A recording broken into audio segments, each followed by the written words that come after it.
Howdy, mates. How are we all doing? Good late morning. Happy New Year. It is January 1st, 2022. And boy, oh boy, am I excited for this new year in terms of what new chapters there may be. And just getting used to the fact that I'll have to say 2022, not 21. So, is what it is. Just glad I made it, another trip around the sun. Right now, I'm actually over visiting the Deer Prairie Creek Preserve, which is actually near the town of Northport. So, commonly, when you are at the Deer Prairie Creek Preserve, you are bound to be located within a Pine Flatwoods ecosystem. I mean, majority of this part of Florida, this is the most primary habitat. But the difference, though, is with Pine Flatwoods, oftentimes the soil is described to be a bit more what you call mesic. See, that essentially describes the fact that soil moisture is at about a medium or so. Because moisture level tends to fluctuate, especially in these ecosystems. So considering that right now we're in the dry season, there won't be as much water on the land. But then, when it's during the wet season, much of even what I'm standing on right now is bound to get flooded. And that's just because of one thing. You see, much of our soil has something called a water table, right? So a water table essentially marks the boundary where saturation begins. So where you'll actually start to find water. Now considering that in Florida, the water table is actually very high. And what I mean by that is essentially where I'm standing right now, it might only be 20 or 30 feet below me, and that's it. Maybe even less than that. Just really depends on what area you're in. But here's what happens though, especially during the wet season. Since, there's a lot of periodic raining that occurs, eventually the water becomes a bit what you call overwhelming. So when it becomes overwhelming, the water will actually go past the water table, and that's why when it is in the wet season, you'll basically see prolonged puddles of water, because there's really no chance for that water to infiltrate into the soil because it's already filled up. It's basically like, think of a cup, right?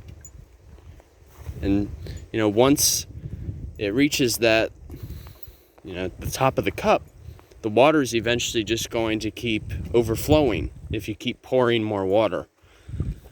Well, essentially the same thing happens in this type of ecosystem. But you figure, since it is now in the dry season,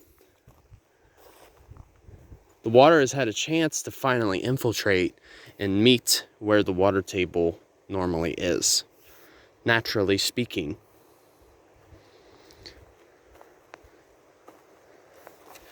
But oftentimes, Pine Flatwoods, you'll often find Lyonia bushes, saw palmetto, which you can see basically everywhere, and slash pine.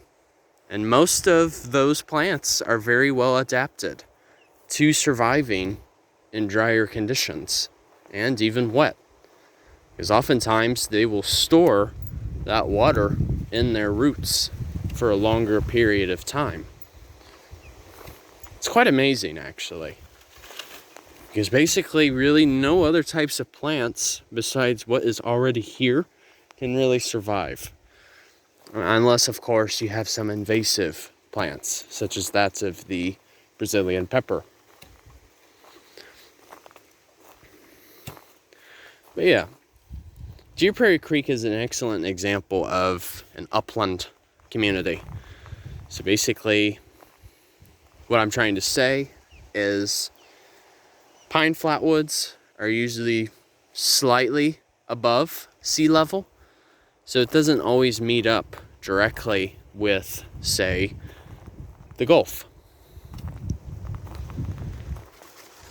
And that's why oftentimes in those type of upland habitats, you will find pine trees. I hear an osprey. I don't know if you were hearing that calling, but that was an osprey. Surprised to see that it's this far inland.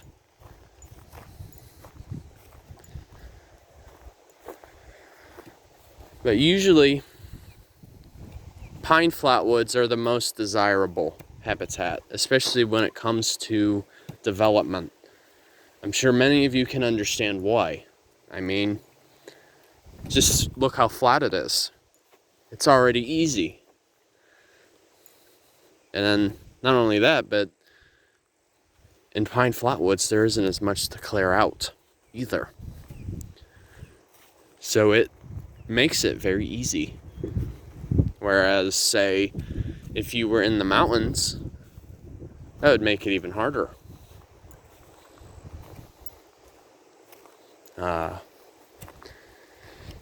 It's a gorgeous day. Just hearing the wind hitting the trees. Yeah, there's no other sound like it.